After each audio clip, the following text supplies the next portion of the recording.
Hey guys, in today's video we are talking toys.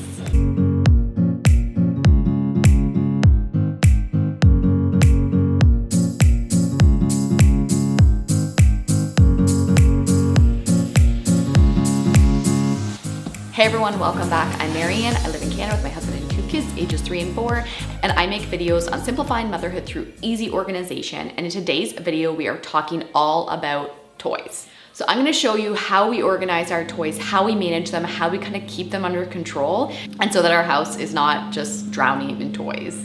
So as I mentioned, 2 kids, ages 3 and 4. Leo is 4, Annie Rose is 3. This is kind of what works for us right now. Well, I hope it gives you some ideas and gives you some inspiration for your home and your kids and your toys.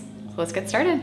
Okay, so first of all, in terms of zones or like where we keep our toys in the house, we basically keep them in 2 different areas. One is right here in the living room at the toy box, which is right beside me here. And the second is in our basement. We have a little room. You may have seen it in previous videos. We call it the tree house, but it's basically just like a little storage area that we've turned into a mini toy room. And those are the only 2 spaces that we really keep toys.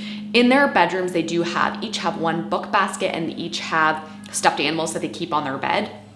But in terms of toys, nothing goes upstairs. We do though have bath toys, which we have like a little storage bin for bath toys that we keep in the tub all the time. And we do have as well like a craft box in behind me. You can't see, but there's like a bureau, a black bureau. At the top of that is where we keep our craft bin, and that has like all of our markers and crayons and coloring books and stuff like that. We also keep outdoor toys. So we have one bin of outdoor toys. It is summer here right now, so that bin of toys right now is living basically just on our back deck. In the winter, we just toss it in the garage and we put it up somewhere high because they really don't need it in the winter. But it has like sand toys, and we sometimes keep their life jackets in there, some buckets, some water toys, things like that, and we just toss that all in there. So in terms of zone 1, I guess you call it, we just call it the toy bin. It is this bin that's right here that's in our living room, and these are the only toys that we keep upstairs. I will say, first of all, it is not meant to be a toy box. So for safety reasons, I shouldn't recommend it. It's like a footstool coffee table combination thing that opens up for storage, and we just kind of started using it for toys, and it's sort of just stuck, and that's why we've used it. It actually works great for us. It looks good in the living room, so it kind of hides the toys. It fits a good amount. Like I feel like it's a really good amount for us in our current stage. And it's light enough that we can move it room to room. So right now, like I said, it's in our living room, but sometimes we move it down to the family room, sometimes the basement. We kind of move it all around, which again, just being able to do that, it kind of keeps the toys sort of fresh. It keeps them kind of changing, so it keeps the kids a little bit interested. So inside the bin, we do have like smaller little bins. Because they're still small, they really just play with like random little bits. We don't have a ton of like toy sets or anything like that, but like this is one example that we do have of a toy set. It's like a little Minnie Mouse that has a bunch of accessories. So this is just a small little bin that we have that has a handle, and we just picked this one up at the dollar store. I actually really like it. I like the style. I love how it opens. It's easy enough that kids can open it. And I do like that it's clear so I can see inside of it.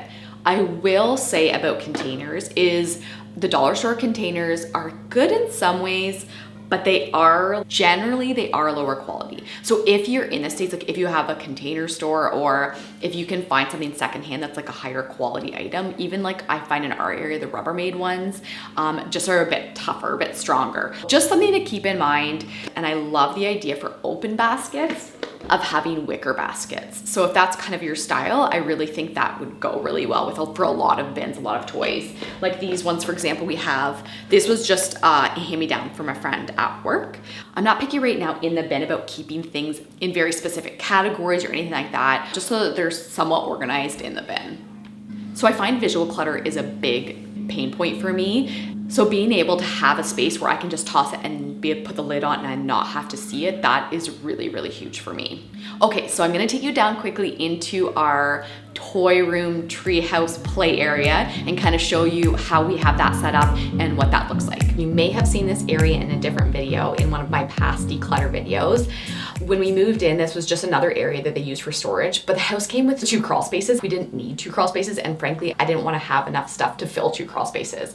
So this one we just cleared out, and then we just painted the entire thing setting white. I don't even think it was paint. I think it was primer that we just had left over from another project. And then for the flooring, all it is carpet tiles. So those little tiles that are maybe like 2 by 2, and they just stick together. So we just toss them down. We hung little mini lights like that we just had from in our Christmas bin, and we got a few bins. Scott and I did it late one night. The kids were sleeping and they woke up to it, and it was so much fun, and they've loved it ever since. We weren't sure how it was going to work out, but they really do love coming down here. It's almost kind of fun to experiment with like little spaces to make them into little play areas, little nooks. Kids love little areas. If you have an area, I recommend just creating a little nook where you can hide away all those toys. And so in terms of organizing this area, we don't have really an exact set system. I do reset it probably once a week. So like on a Friday night or a Saturday morning, I come in here and just kind of reset all the toys, kind of get it all tidied back up. It makes it a little easier for them to start that independent play. In terms of bins, they're kind of random, just whatever I have on hand. This one actually, it's like a cute little bin that I think I got for my wedding, but it has just like a magnet opening. And right now there's not much in it, but it stores like right now we're keeping like little baby clothes in that. Here's another random bin that actually Annie Rose got for her birthday with like little dresses in it, but it's like actually pretty sturdy little box, and we've been storing little Lego in it.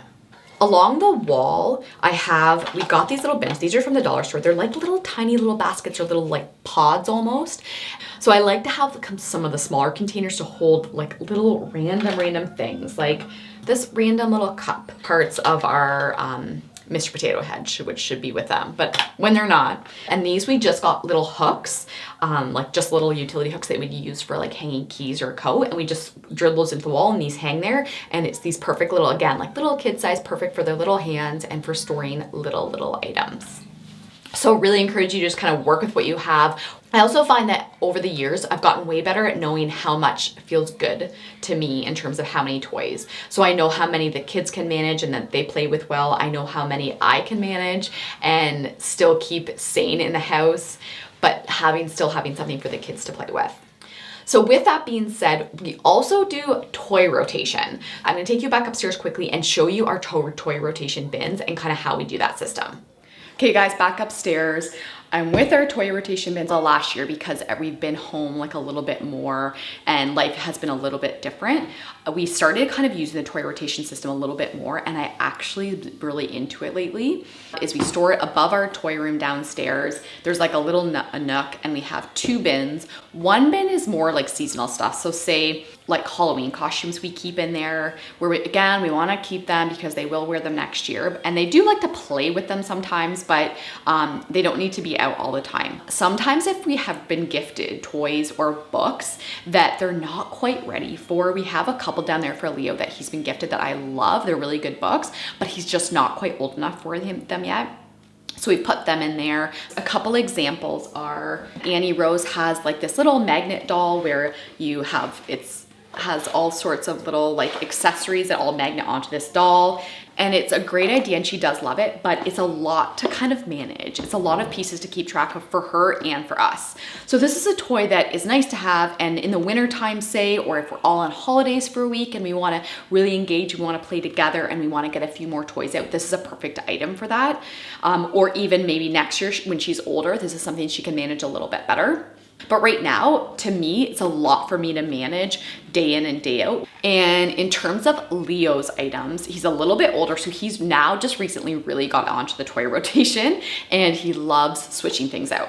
The rule is if you want a toy out of the toy rotation bin, you have to put something in. So you have to kind of give up a current toy so that we manage our same kind of inventory in our toys. And it's really kind of a good lesson in terms of how much you can keep out and teaching him quite a few skills in terms of patience and kind of delayed gratification.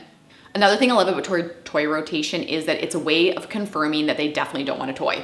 If the kids are willing to give up a toy to put in toy rotation and then they've never asked for it again, that's a sure sign that that toy can be passed on to another friend. The last point I want to make is that, as always, having less toys is always the easiest way to stay organized.